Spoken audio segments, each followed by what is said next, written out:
Hanns Heinz Ewers was a German writer and poet.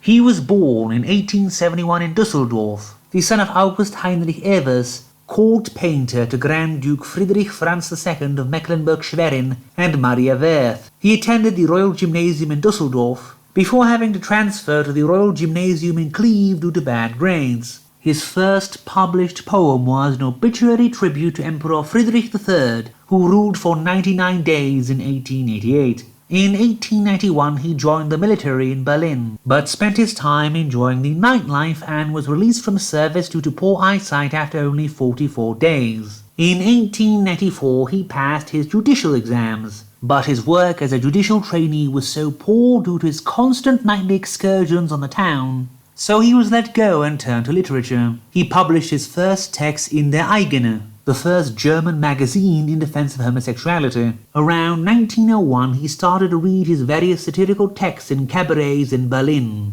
In 1901 he married illustrator Caroline Elisabeth Wunderwald. Before the First World War he travelled heavily to Mexico, Cuba and the Caribbean. During World War I he stayed in the US working for German propaganda, and spent a year in prison over suspicion of participating in the Black Tom explosion. He became sick in prison and returned to Germany in 1920. He had friends with connections to the fascist regime, joining the NSDAP in 1931. But following the Röhm Putsch in 1934 his works were banned. Following the establishment of the Nuremberg laws in 1935, he supported his Jewish friends in getting visas to the US. He died in 1943 in Berlin.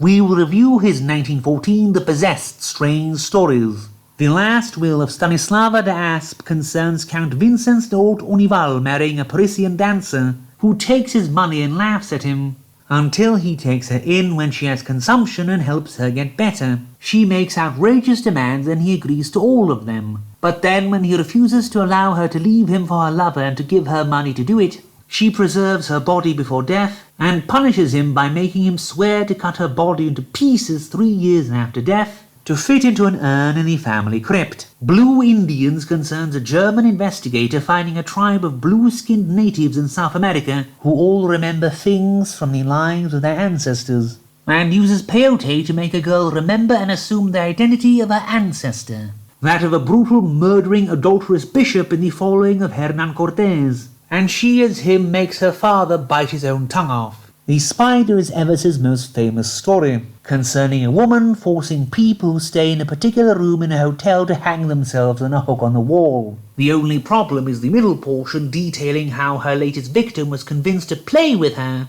That is, it's a bit silly, because the image of a grown man randomly flapping his arms around in front of a window all day every day is not very terrifying. The toy box concerns Hong Doc, a native Vietnamese carpenter and descendant of royalty, who takes a legionnaire who seduces one of his 9 wives and crucifies them both to each other, and sews their lips shut as he sends them living down the river on a raft to be eaten by crocodiles. See Free Free has a man meet Oscar Wilde after his time in prison, who tells him all life is but the dream of a disembodied, monstrous, tentacled head, who kept trying to make him kill himself for its amusement while behind bars. The death of Baron Jesus Maria von Friedel is the story of a baron who has a second female personality taking over his body sometimes, his fight against her feminizing his home, and his eventual violent death either at his or her hand.